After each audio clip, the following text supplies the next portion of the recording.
Welcome to the Storypowers Podcast, the show about the power of stories, the people who tell them, and why you should be doing it too. I'm your host, keynote speaker and storytelling coach, Francisco Mahfuz. My guest today is Mark Tufo.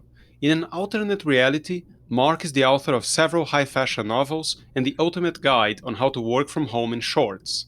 In this reality, he's the best selling author of many books, including the Zombie Fallout series, which has sold in such horrendously high numbers that Mark has become one of those science fiction creatures, a writer who lives off book sales.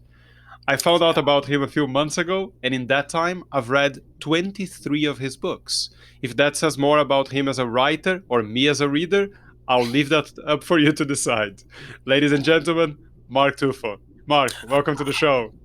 Hey, Francisco, thanks for having me on, man. I appreciate it. And I know that people that listen to this show won't know it, but I'm severely late, and I am apologetic for that. So since we are slightly late, let me just jump straight in and ask you, is this pandemic we're going through the crappiest apocalypse of all time? Um, you know, once upon a time, I think I wanted it an apocalypse.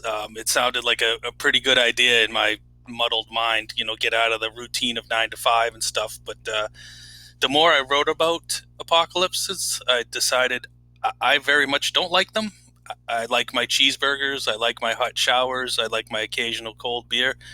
So, in terms of apocalypses and this slow burn one we got going on, if this is the one we have to have, I guess I'm okay with it. Yes, I think that it probably wouldn't make for great literature, but it's much better to live through than a lot of the stuff you have come up with, at the very least. I suppose I could come up with some really killer toilet paper stories if I had to, but otherwise, it hasn't. I mean, I work from home anyway, and I'm a slight hermit, so not leaving the house is not a big deal for me. Obviously, I am concerned, and I feel for the people that have to work the front lines and have got sick, ill, or even passed. But yeah, I mean, for the impact on me has been relatively slight. Yeah, it's the same for me. I talk to people on a regular basis, and a lot of people love to moan about all the hardship we're going through. And the hardship to some of them is I can only have 6 friends at a time in my house for a barbecue, and I have to wear this bloody mask when I go outside. This is in Spain, and I just feel compelled to point out and say, listen, my family lives in Brazil. My mom essentially did not leave the house for a whole year because she's in a risk group, and because of that she's not seen one of her grandchildren for that year, and she hasn't met one of her grandchildren, which is my youngest daughter. So, and this is talking about healthy people that have jobs. So maybe we should complain a little less. Yeah, I do feel for those folks that their lives have been impacted like that. I mean, to not meet your grandkids is brutal. Um, but that person that has 6 friends, I mean, kudos to them. That person would be me, so thank you. Yeah. Oh, okay. You're welcome.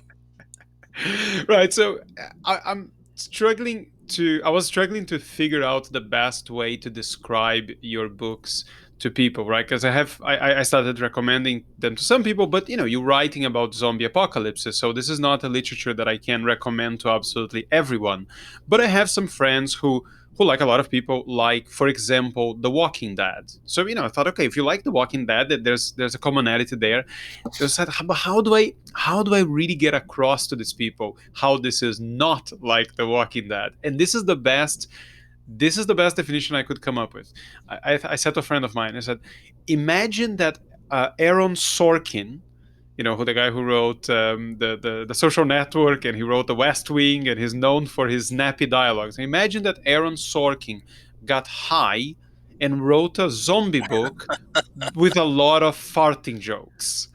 And that, I think, if that sounds appealing to you, if that doesn't sound appealing to you, don't come anywhere near Mark's books. But if that Yeah, does if you're sound not in, appealing to you, you're in for a treat.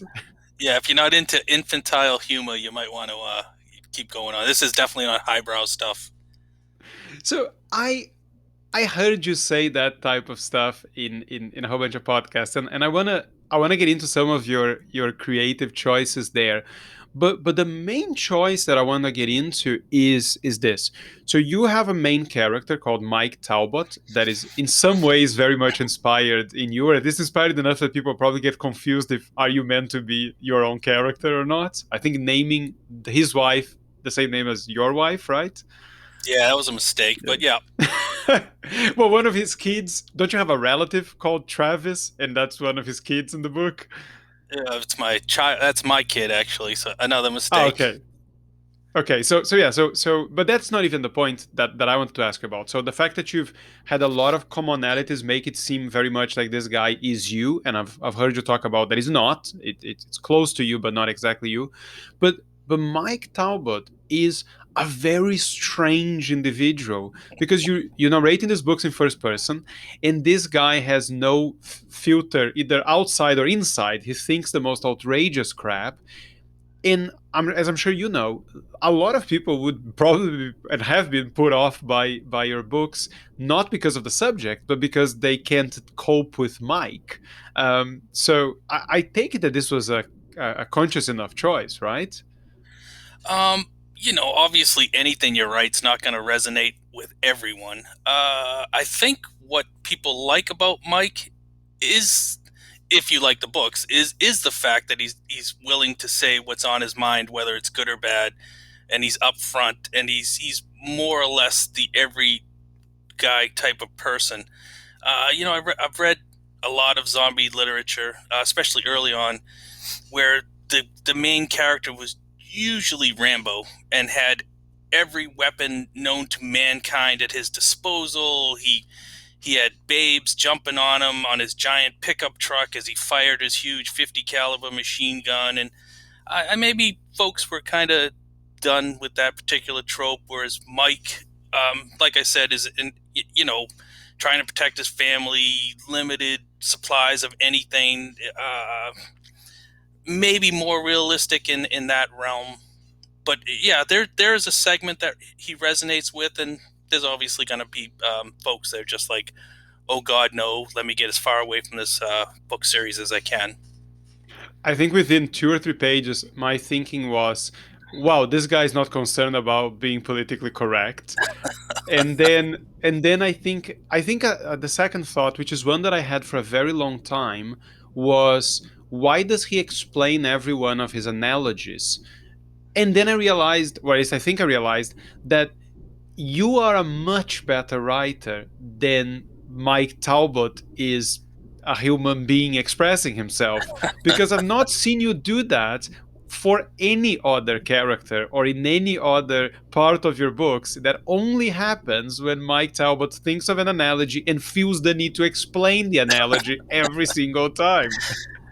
Yeah, I don't know. It's fun to write like that, I guess. I've got no other explanation than when I first started writing Zombie Fallout, it was actually an exercise to reduce stress and to try to cure my insomnia bouts from being laid off. And Zombie Fallout was actually geared in my head. It was going to be a straight out comedy. I was actually thinking about calling it Zombie Follies. But then once you started getting a body count, it started like, that's not so funny anymore. So I I think that's can't only say that's only funny that's only funny in Monty Python, where yes, people are yes. being dismembered, and that seems to be hilarious, but it doesn't seem to work particularly well with any other type of art. No, they nailed it for sure. Hmm. Yeah, because so the voice and the analogies, that was one thing that struck me right at the beginning, and the other one was that it just seemed that you were willing to go completely out on a limb with stuff that could put people off. And again, knowing that it was meant to be a comedy might justify some of those creative choices. But where you almost lost me wasn't Mike's voice. I thought, well, I can deal with this. He's a bit demented, but he's fun. I think where you almost lost me was that one character starts having visions, and in his visions is Ryan Seacrest from American Idol, the person that speaks to him. And I thought, wow, like Stephen King can be really strange or some of the things that he decides happens in his books, and it kind of ruined the Dark Tower for me. But I thought Ryan Seacrest, bloody hell, this is well random. Yeah. Again, obviously, I'm trying not to give spoilers, but it was more a cover than anything. Yes, yes. Which I tried not to say whose character and why. I understand why that was done within the book, but I think it didn't it take like 2 or 3 books for that to become obvious that it was a cover. Yeah, yeah. I mean, you were definitely vested by that point, and even another Yes. main character that she turned out to be something completely different. I had a lot of zombie purists. I got hate mail like, you can't have this type of character in a zombie book, and it's like, sure I can. I wrote the book. Don't read it. What do you want me to tell you? Um, so So I don't I'm think I don't think this is a massive spoiler, but if it is, I'm sorry. But are you talking about having a vampire in the book? yes, yes, yeah. I had Yeah. got a lot of hate mail for that. I think that Strangely enough. haters are gonna hate, and it's a very strange thing to have a zombie purist. But I would have guessed that if you're gonna be upset about anything, whether if you're gonna be the non-purist about zombies, there's a lot of other things you do that break that mode, like different types of zombies, or the fact that you can, just like in The Walking Dead, get a spoon and stick it in their brain. That doesn't seem to be a valid way to kill zombies. I don't understand that. I enjoy The Walking Dead. I think I'm pretty much caught up, but they do some things that I'm like, no, that just I was in the Marines. I know you can't stick a spoon in someone's head, so Oh yes, but I think Mark, what you're forgetting about the zombification process is that it does things to your physiology. So those brains get mushy, the same way that Twilight vampires get hard as crystal and shine in the sun. I mean, you have to you have to stay consistent with this nonsense. just so we're clear, my vampires do not twinkle. Yeah, yours are very pragmatic. At times I thought, is he making some of these choices because it's a lot harder to pull off some of this other stuff he's trying to do with the book if the vampires are more classical? But I think as long as you're consistent and it just doesn't keep coming across as a very convenient plot device because it needed to be that way. But you're dragging these things for books and books and books. So I think if you made bad choices, at least you're living with them for a very long time. Yeah, Uh, yeah. I think uh, 16 books and 2 novellas are definitely dragging stuff along. Yeah, one question that I had, and then I want to sort of go a bit away from the books because I think for as much as I trust that my audience puts up with a lot of my stuff, of my interests, I think if we only talk about the books specifically and books that they might not have read, most likely, then I'll lose all of them. But one of the things you do in the books is you have the literal Deus ex machina or God ex machina. So there are parts of your book where the characters. I mean, it's not as if God appears in the books, but it's almost as if God appears in the books at some crucial points. Were you not concerned that that would just be seen as what the literal term is a Deus ex machina of, okay, well, you didn't know where else to go with it, so you got God involved to get people out of trouble? Uh, you know, I don't think so. It certainly wasn't any sort of conscious effort on my part. I grew up Catholic, so I'm technically not practicing at the moment, but that was definitely a large part of my youth and my younger life. So things just bubble up in my subconscious as I'm writing, but it certainly wasn't trying to further a plot point or anything of that nature. Hmm. And the reason why I think the reason I stuck with the books, and I'm very glad I did, as I've read most of them, is and now I get to, as soon as the latest Zombie Fallout comes out, I get to enjoy Lycan Fallout, which is actually how I found you because I'm sort of obsessed with werewolves. So I'm the only person that probably does a Lycan search on Amazon, And then I got that, and I thought, oh crap, there's a whole series behind this. I'll have to start from the beginning. So, well, then you hooked me. No, but the question is, the point where I figured out, okay, I think this is worth giving more time to, was in one of the very first sort of zombie fights in the book, when Mike is going to the place where his son was working, and I think he goes up the stairs or something along those lines, and there is a child zombie, and just how tortured he was about that thing, and I can't even remember if he kills the zombie or not, but just how tortured he was, and the way he was talking about that, that was to me where it said, okay, well, there's a lot of sort of silliness here, but he's not mucking about at all with the existential aspects of this thing. And you said before that this was about relieving stress and getting rid of your insomnia, but you went very deep with the emotional side of those characters and how they were dealing with what was going on in their world. I mean, obviously that was deliberate, but how much of that was your way of working through stuff, or anything else you were trying to deal with? You know, obviously, like I said, it was a lot of that story is born through stress, but I was just trying to see it through Mike's eyes. I mean, up until recently, this was a little girl playing with her doll, probably in her backyard with her friends and her mom and stuff. And I mean, just because she's a zombie now, that doesn't take away what she was. And so, how do you deal with this? I mean, as you've noticed, as the stories have gone deeper, Mark. Oh my gosh, I'm losing my mind. Mike has gotten darker. There's only so much death and destruction you can be exposed to before it really starts to take a toll. And I'm hoping that's come through as the series has progressed. Yes, and this is one thing that, so I heard you on another show, another podcast, and maybe I misinterpreted the comment, but there was something along the lines of how, not everything needs to be high literature, and it's okay to have some, campy or I forgot the word now, but some campy fun with this stuff, trashy fun with this stuff, and I heard something along those lines, and I thought, but no, I think that that's selling the books short, because one thing I tell people all the time when I'm trying to teach them how to tell better stories, and I'm doing this usually in more of a business type of context, but what I always tell them is the story is not about the events, the external events that happened in the story. The story is about how the characters feel and how that has changed them. So you can be talking about a zombie apocalypse, or we could be talking about finding out that your partner is having an affair, or about having gone to war, or about having troubles at work.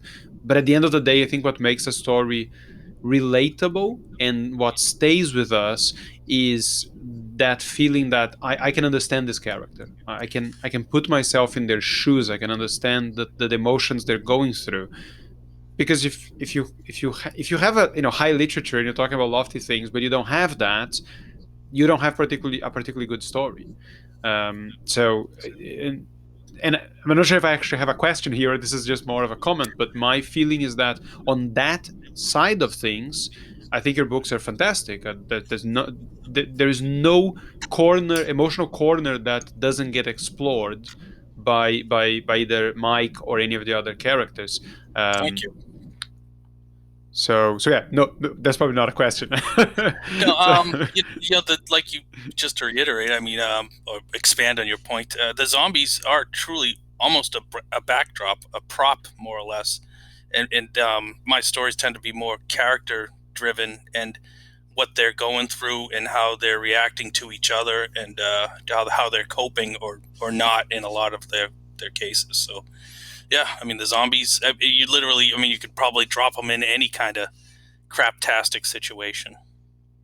yeah, and this is interesting when you see because in your case we have a particularly it's almost a scientific experiment, in the sense that you, for reasons that I kind of understand but might be strange for a lot of people. You wrote your very first book, which was Indian Hill, when you had this character called Mike Talbot, which in many ways seemed to be inspired by, well, perhaps that back then he wasn't that inspired by you. Um, because he didn't have a military background, he didn't have a wife or the dog or any of those things. And then when you started writing a different book, you went with the same character in slightly different circumstances. So then you have these two very long series of books with sometimes the same characters in both of them in completely different circumstances. One is a zombie apocalypse, the more is more of like an alien invasion book. And the themes that run through them are very similar. So it's a case in point of you can change the background or the idea that what the book is about in inverted commas as much as you want, but it's still going to be character driven and about what they're going through and how that's changing them. So and that's it, and that's a pretty interesting comparison. So I do have a question here, which is why did you stick with the same character, knowing all the potential issues that that entails? That was a mistake. Like a happy stance mistake, I guess. Like you said, I wrote Indian Hill, at least the first 2/3 of the first book, way back in college. It was part of a creative writing class, and I think at that time I had 3 or 4 different names for Michael Talbot, but it ended up obviously being Michael Talbot. And then I ended up finishing that first book, I don't know, 15 years later.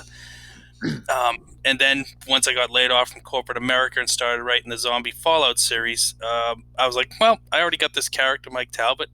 I'm just going to write him. The thing to keep in mind is I never thought they were going to be published, that people were going to read them. So what did it matter? You know, I got Michael Talbot in Indian Hill. I got Michael Talbot in Zombie Fallout. Who cares? I wrote stories. They're basically for me.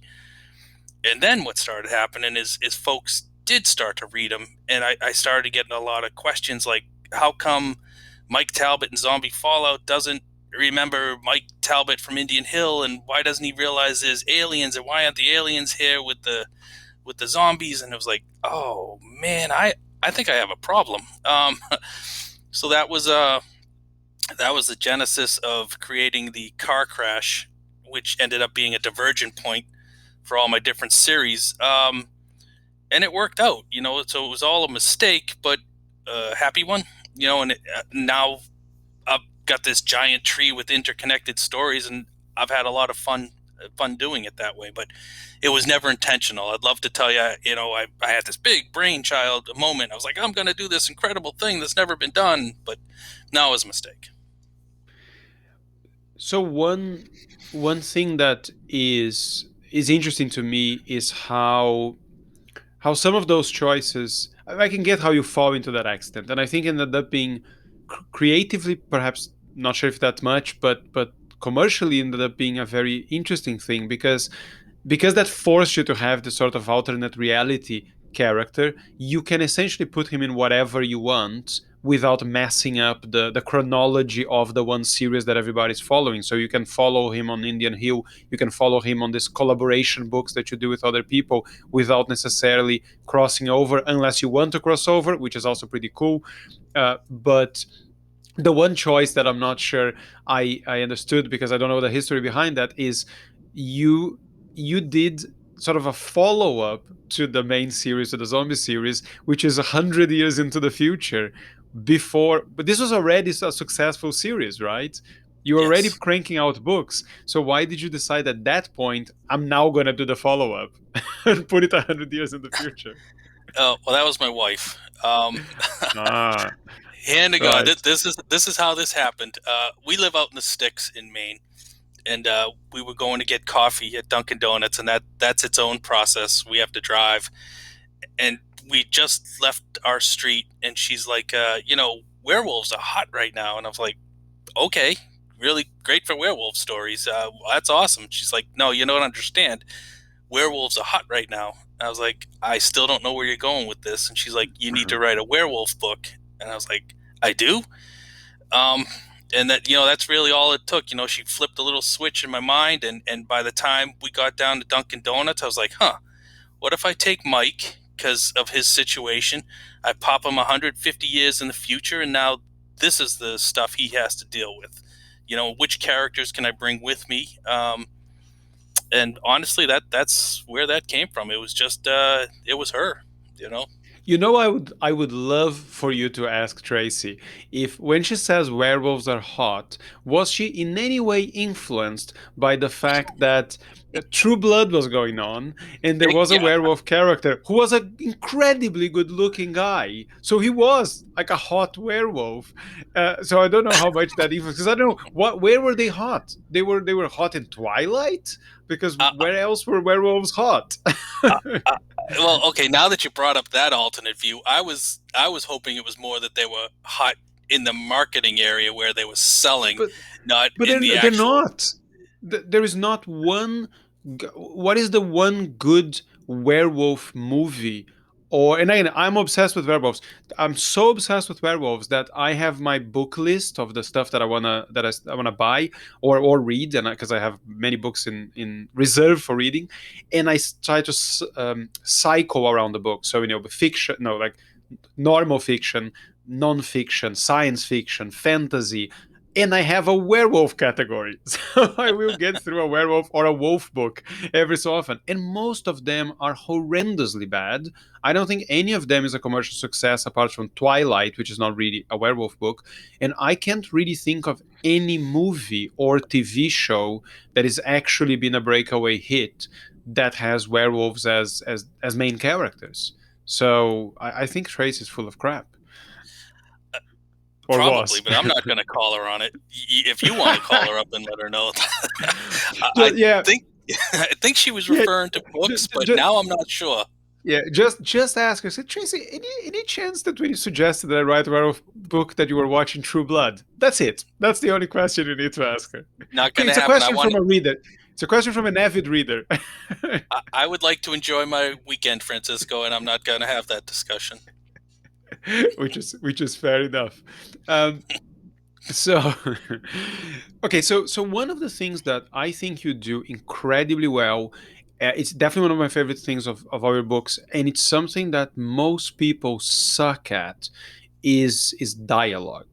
Now, this is one thing that I mean, I don't teach people how to write fiction. I teach people how to tell real stories that happen to them. And even then, most people find it difficult to include dialogue in those stories and to make that dialogue in any way sound different than just them saying different sentences and looking one way or looking the other, because it's mostly oral storytelling that I deal with. So I don't know. Is there any type of technique to this? The stuff just comes naturally to you, because I think your dialogue is genuinely not the dialogue itself, but how real it feels between the characters, particularly banter, how they mock each other and how they rip the piss out of each other. That I think is not a common thing. Like, I don't find that very easy to see writers that get that balance right. And I think at that, as I said, I think you are the Aaron Sorkin of zombie books, Thank and you. I mean that as a compliment. That's a tough one. I've been a lot of places. I've interacted with a lot of people, especially the military. There was a ton of banter. You are always ripping your military friends, new ones. It's just part and parcel. Um, but no, God, I know if someone's asking for advice, I don't really have any. It just comes. It's natural. I'm not equating myself, but like a NFL quarterback, he can just toss a ball like nobody's business. It's just I don't know if he can explain how he does it. I mean, besides the mechanics of it, it just is. To me, it seems like everybody can do it or should be able to do it, and I realize maybe that's not the case. But It's not the case. no, no, I honestly, I've got no words of wisdom. I just sit down and then boom, there it is. Yeah, because I'm not particularly good at that, because I'm not particularly good at fiction. So I don't invent things well. I can remember them well enough, but I don't invent things well. But I think there's a term I came across very recently, which is narrative intuition, and for example, I can look at a story and in seconds say, okay, this is why it's not working terribly well, because this is not, that your ending is not opposite enough to your beginning is not the opposite of your ending, so the arc is not really working particularly well, or this part's misplaced, or the point is not very clear. I can do that very quickly. A lot of people can't. But dialogue is something that I do.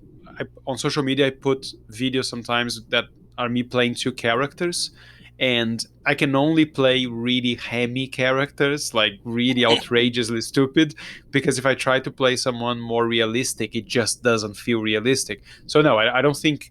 I think you just have a ear for dialogue. I've heard people describe it that way, and some authors have that, and some amazing authors don't. Like, take Hemingway, for example, right? For as good as a writer as he is, people don't really talk that way. Like, or Cormac McCarthy, right? People don't Yeah. talk in those apocalyptic tones. Like, that's not a conversation. It's beautiful to read, but it's not the way human beings speak. And if you watch his movies inspired by his stuff, sometimes it just rings weird. Like the end of No Country for Old Men. It's like, why is this guy now in his kitchen talking about the four horsemen? I was like, what is this? Um, so no, I don't think I don't think it comes naturally to everyone, but to me is one of the strongest points, because once you have those friendships, then that alone is what I think a lot of people are reading for. If you kill one of those characters, you're screwed.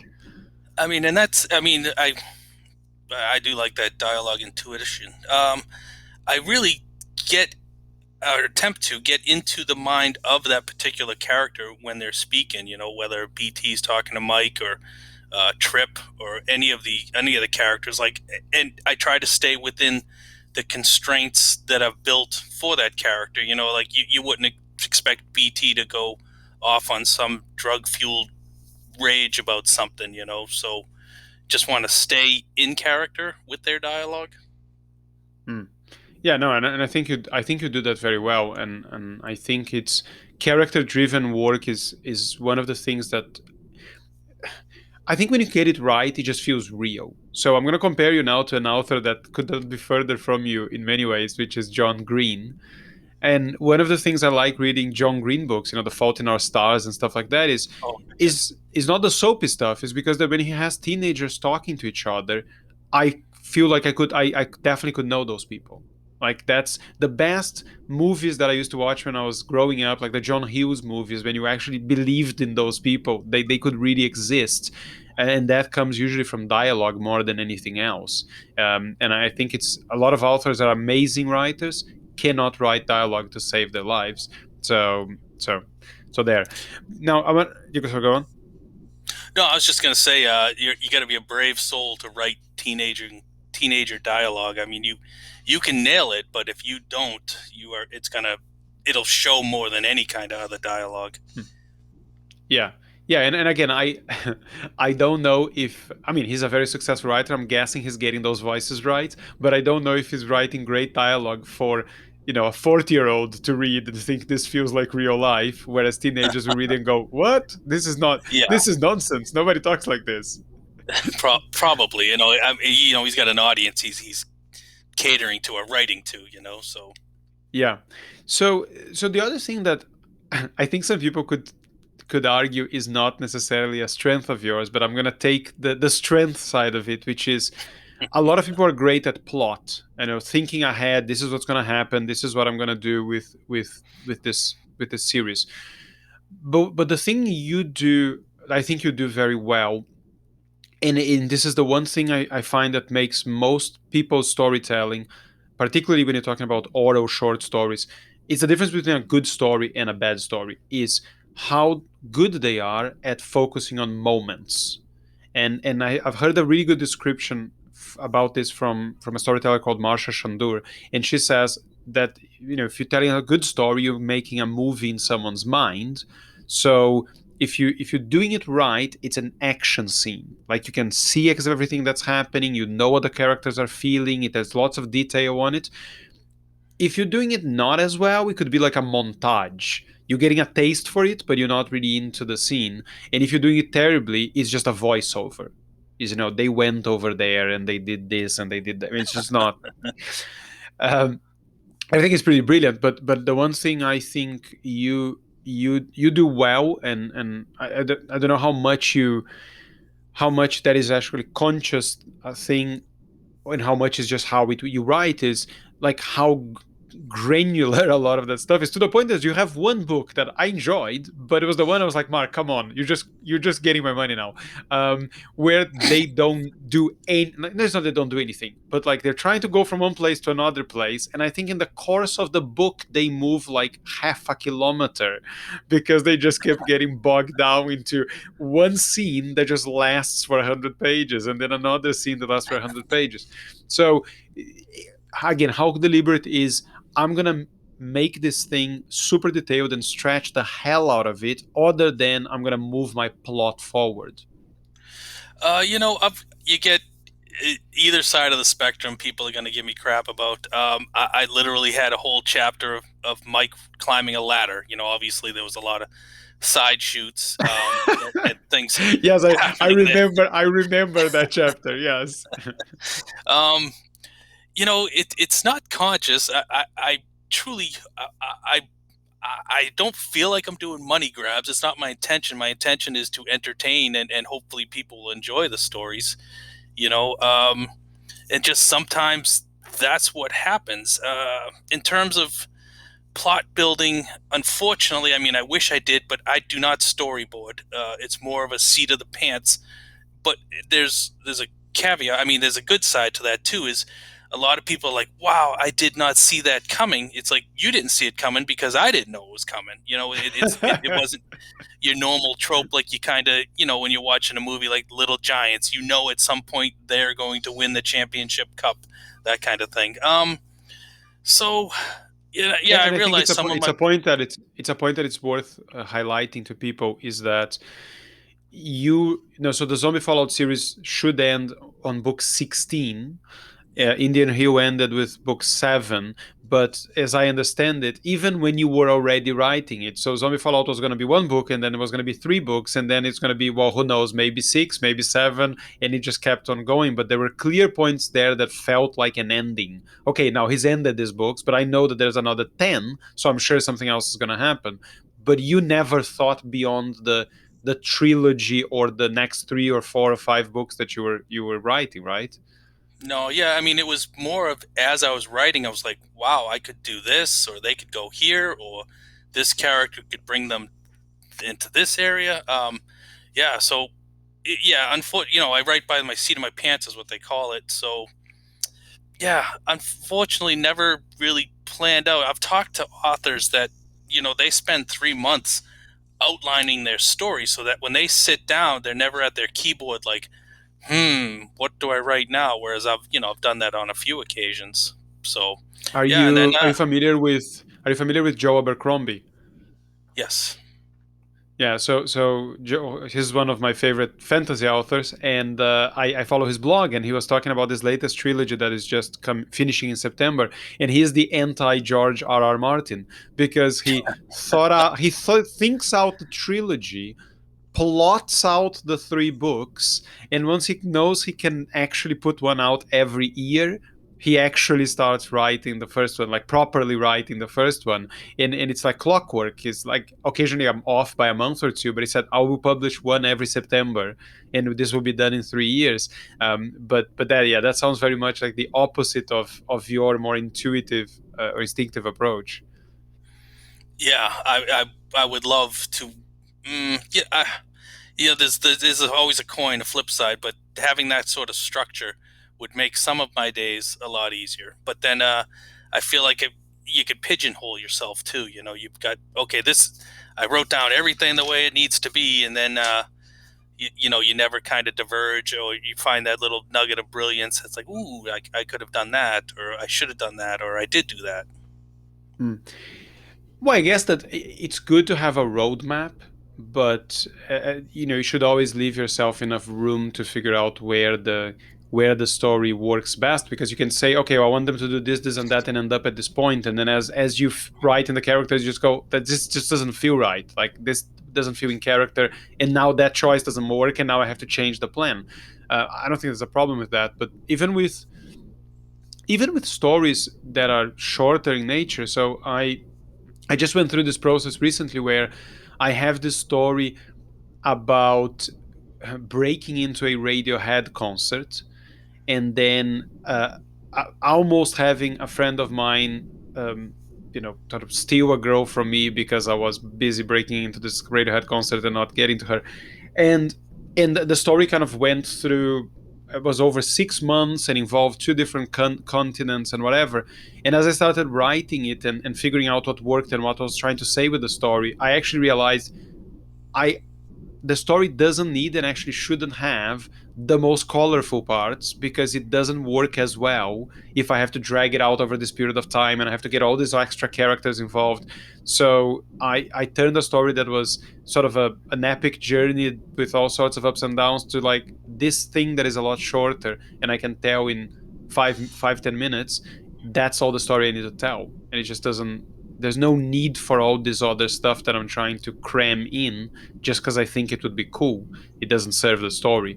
So I think plot has. Uh, I think it's important to know what you're trying to say. If you're saying I agree. that, it doesn't really matter how you got there, as long as you know. Don't stop. Don't take 7 years to write one book and then never write the last two books of your series.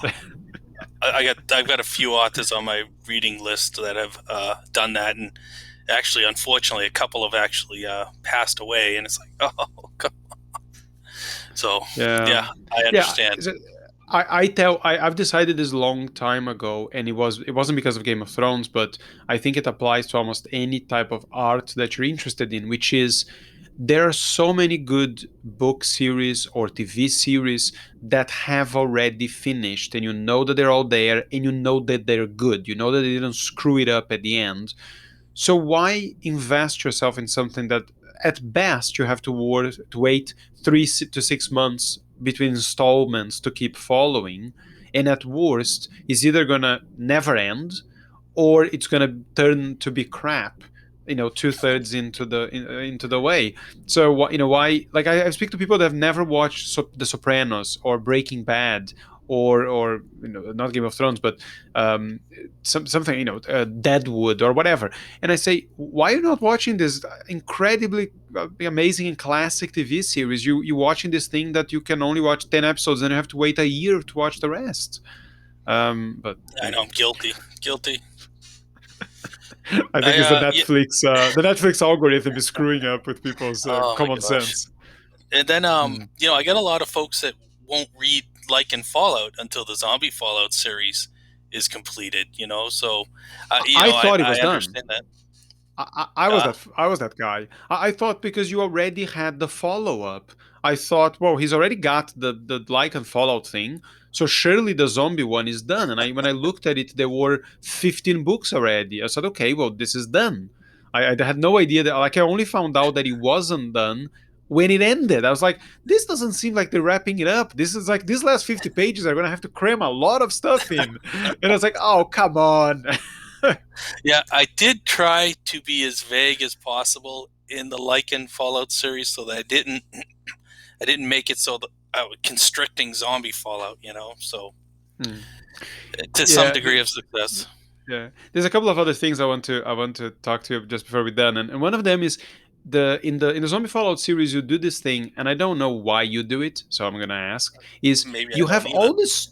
all these stories about so Mike in the course of the book, and sometimes after the actual story of the book is over, he tells personal stories that typically have little or nothing to do with the plot of the book. So he either goes down a rabbit hole of memory and talks about something that doesn't, and they're interesting stories, but they don't necessarily have anything to do with the plot, and they're not adding to the plot sometimes. They're just, maybe flashing out the characters' relationships a bit more. But arguably, you could do away with them. So the first question is, why are you doing that? And two, how many of those are actually true?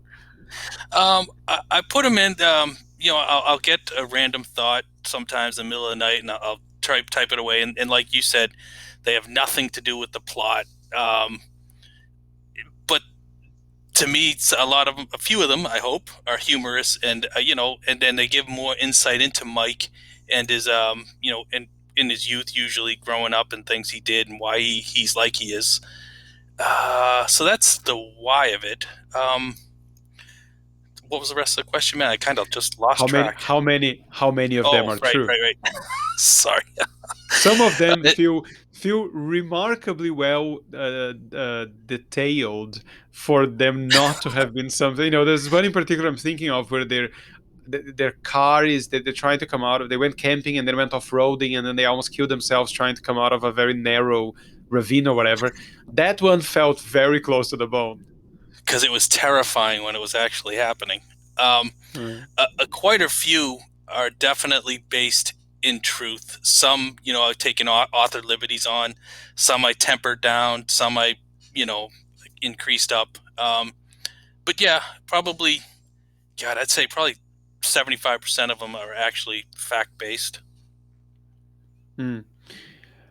Um, Okay, I get that. No, I think that in hindsight, or having seen everything from a bit more of a distance, I wouldn't. I probably would have bought a Mike Talbot short stories book.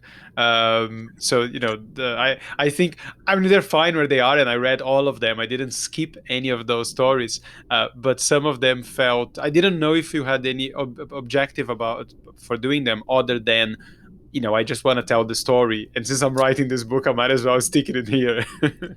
Pretty much, that's it. Yeah, no ulterior motive other than like, hey, here's something I hope you think's funny and enjoy it or don't. Usually, anything that's Talbot so called has nothing to do with the books for the most part. Yeah. So the last thing I wanted to talk to you about is something that is definitely happening to you, but I don't know if you've heard of this essay called 1,000 True Fans.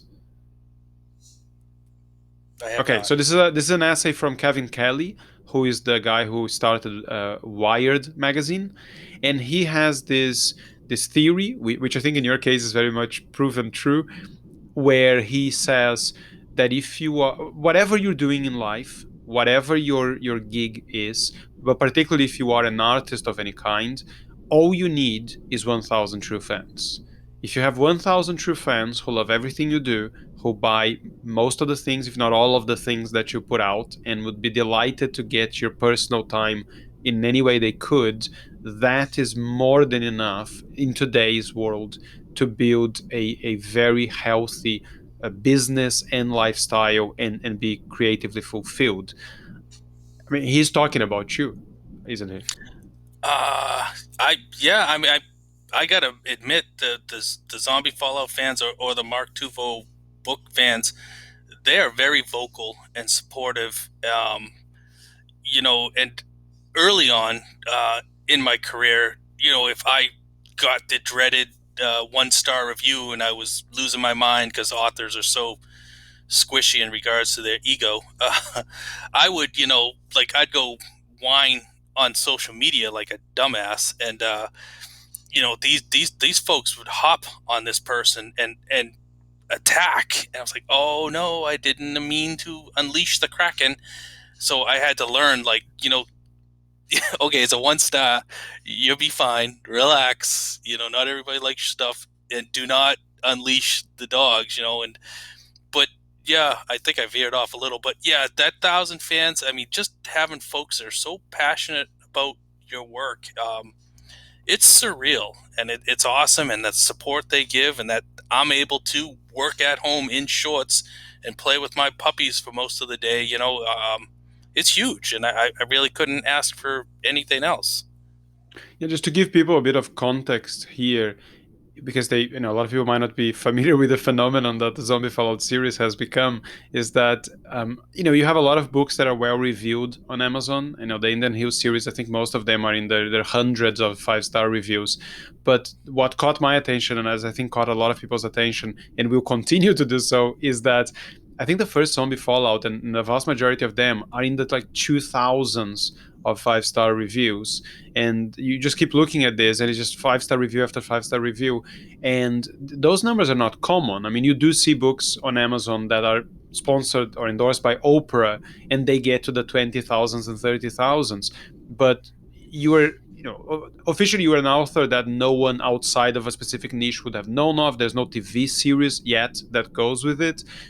You're not a mainstream success by that type of by the criteria most people tend to consider successful author to be. But having said that, you do something that I know a lot of published authors cannot do, which is live off book sales. I know a lot of authors that sold well and have a name in the market, but they live off professional speaking.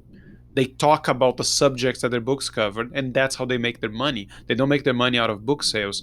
So I think that I think the one thing I'm trying to say there, and it's something that a lot of people forget, is how success and being able to do something that inspires you and makes you feel good about getting up every day doesn't involve becoming famous. It doesn't involve having hundreds of thousands of people like what you do. And I don't have anywhere near the type of audience you do. But like every time somebody tells me, "Oh, I really love your podcast," or I put stupid videos on social media all the time talking about storytelling, and they're like, "Oh, I really love your videos." I had a conversation with someone who I know in a completely different area of life this morning, and it was nothing to do with storytelling. And he said, "Oh, by the way, did I tell you that I watch every single one of your videos and I love them? I'm a big fan." I'm like, I don't know what to do with that. It's just kind You of know, awkward. but it's awesome too. And I mean, I hope I never get to the point where if somebody writes to me, takes the time out of the day to tell me that how much they enjoyed a book or a series, that I don't ever appreciate that. I hope I never get to that point where I don't appreciate it and I don't respond personally to those folks. I mean, it means the world. I mean, they are dropping their hard-earned money for a story for me, and I appreciate it. And I'm still blown away every time someone reaches out to express how, that maybe even they've enjoyed it with their family. They read my books together, the husband and wife, girlfriend, boyfriend, couple, or whatever. Even some folks with their kids, and I find that huge because when I was growing up, definitely my dad, myself, and my brother, we used to do that with Stephen King, and it meant a lot. We created some bonds talking about these stories, and that now folks are doing that with mine is just, boom, kind of blows my mind. Yeah, I think I really appreciate how accessible you are, and I know you make a point of saying how easy to reach you are, and that you actually respond to people's emails, and you do. And I think I think that is one thing that, if there's one thing that people can take away from this whole conversation, it could be that when you find that thing that you're so passionate about doing and you love doing, and other people are enjoying it, that is often the biggest reward that you're ever going to get out of doing something. I It's agree. great to make money from whatever you think is your art or your passion, but having other people genuinely think of this podcast episode comes out, I'm really looking forward to listening to it, or this book is coming out, I really want to read it. uh, it's difficult to think about that someone feels that way about ourselves and not feel like a big imposter. um, Yeah, but it's that's definitely a thing too among the author community, or any artist, I guess, is the imposter syndrome. We're all afraid we're going to get found out, at some point. Like maybe he's not as good as they, we hope that doesn't happen. And yeah, yeah, no, and it's great, and I think it's very it's very encouraging to hear that that's happening. And we know that that couldn't have happened 20 years ago. Like, you wouldn't have had the avenue to publish and to reach the fans the way you have now. So, and this is one thing I think people underestimate these days, is like, if you're able to put out good content that other people are gonna love, you can, and they will. And this is there's not a gatekeeper at the moment the way there used to be in almost any industry. So if there's something that you're really passionate about doing, that doesn't mean that they will become Mark Tufo and sell thousands and thousands of books, but they might just find an audience of millions. 50 people. I Sorry. don't know. I actually tried finding the sales figures, and I couldn't really find them. Are you up to the millions already? Yeah. Ah, well done. Fantastic stuff. So you see, we have no idea, right? Because what does 2,000 Amazon reviews translate to? And I think to some people that, I don't know if it's always millions. I don't know if it's possible to. But then why such few people are putting 5-star reviews there? Like, I think they've done metrics on it. I think right. about only 1%, if not less, of actual people will leave a review. I So love to know who is the guy who's gone through the person who's gone through 15 zombie books from you and cannot be bothered to go there and at least type not type like I given you one written review, but every single time I finish one of your books on my Kindle, I tap the 5 stars. I mean, that's the easiest thing in the world to do, right? as a rule, I do not read reviews. Mm. I realized early on that I don't have the psyche to deal with it. The 1 star used to be. It's not as bad now. I got a little thicker skin, but the 1 star, I wanted to go run off into the lake until I drowned, and then the 5 star, my head got this big, I couldn't get through doorways. Um, so I do not try to read reviews, but every once in a while, I fail and I look, but this one drove me crazy. It was like on book 14 or something when it first came out. Gives a 1 star review because for whatever reason didn't enjoy the book. But so you are 14 books in, and the only book of mine you left a review for was a 1 star on 4. What about the other 13? Could you throw me a bone? That would be cool. So, and I got a 1 star review. A lady said her friend didn't like my books, so she doesn't either. So it's like that should tell you right there to just stay away from reading your own reviews. I heard this. I heard there's two approaches up to that I think are useful. One of them is Joe Abercrombie's approach, where he picks the best, worst reviews he gets and puts them on his Twitter feed. So, like, he was really looking for the creative stuff, but it's like someone. Not all of them are just that, but some of them are like the book arrived wet. It's like, how is this a 1 star review for me? But some of them are people genuinely criticizing him, and then he posts that and comments on it, and he says it's much more fun to do that with the reviews that would normally bother me than keep Oh, posting on the 5 star ones that were just going to make me feel like I'm the greatest yeah. thing in since sliced bread. And the other approach I found that is just a mindset thing, but I heard a speaker say, you do a keynote in front of 300 people, and then 295 of them give you the top marks, and then 5 people don't like it very much, and one person hates it. And then, I mean, why are you? Why it's not arrogant? He said, but he said, why are you being so disrespectful to the 295 people that loved it, that you're valuing their opinion lower than 5 people, of which, if you actually pay attention to what they said, they probably weren't paying attention. The thing they're complaining is not the speech in itself. So why are those people valued more to you than the 295 that liked it? Get over yourself and go I think respect it's the people human that nature. actually. You Yeah. want everybody to like you. And I was in customer service way back when, and I could deal with 12 of the nicest people that walk this planet in a row. To this day, I still remember that 13th a-hole, like that one that just made my day a living hell. And I don't remember, unfortunately, those 12 people that were so super nice. Oh, that person. But Mark, I'm gonna quote you back to yourself, or paraphrase you back to yourself. If you want everybody to like you, then don't write zombie apocalypse books with Mike Talbot as the main character.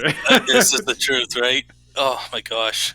Can we just one funny 1 star review, because this one's hilarious to Go me. for it. Go for it.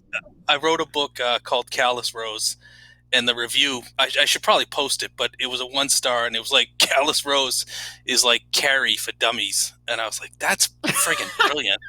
I friggin' love that. That is good. I mean, I said I love your books, and I said it's Aaron Sorkin got high and wrote about zombies and farting. I mean, and I love those books, but I'm just trying to relate to people what the sort of flavor of the books are. And as you said, you don't need to be for everyone, and you've clearly proven that. I think you've proven something that a lot of people that talk about branding talk about all the time is, if you're for everyone, then you're for no one. And if you are really, really out there, you will find your tribe. And that tribe is probably a lot bigger than most people fear it's going to be. They think they need to sort of take the edge off the way they speak and the way they write, because otherwise it's going to put people off. But the other way, if you have no edge, that puts people off. So Yeah, I mean, vanilla is only going to get you so far. People like their mm, chocolate chips and their mint and all that stuff. So you yeah. you are true in that aspect. Yes, I think it might not be the best way to sell the zombie apocalypse series, saying this is the mint flavor of zombie books. Yeah, there's that one catchphrase I think in the first chapter, but the peephole one. If you laugh at that, then I've got you. You're probably going to finish the series. If that puts you off, then you're one and done. And you rolled your dice, you took your chance. Yes, yes, and I think talking about apocalypses, I fear that I'll be facing my own apocalypse if we don't wrap up soon, because the children Okay. should be home any second, and my wife, who's not a redhead but can Oh, can impersonate one, will will have a right go at me for going well over my allotted time as a as gotcha. a person who's not looking after the children. So Mark, so just for anyone who hasn't caught that yet, we've been talking mostly about the zombie apocalypse series. You also have the Indian Hill series and a whole bunch of other books. They're all on Amazon. And if people want to find you and what you're up to, or reach out to you, where should they go? Well, you can do marktufo.com, mark_tufo at yahoo.com. If you want to email me, I'm on Facebook. I got an author page and a couple of fan pages. If you can't get a hold of me, you're not trying. Just don't show up at my door. That's already been done. Cool, fantastic. Well, I'm glad we finally managed to overcome technical difficulties and the time zone mysteries between the US and Barcelona. My And fault. thank you very much for your time. And I'm really looking forward to book 16. Thank you, man. I had a pleasure being on here, Francisco. All right, everyone. Thanks for tuning in. Take care of yourselves. And until next time.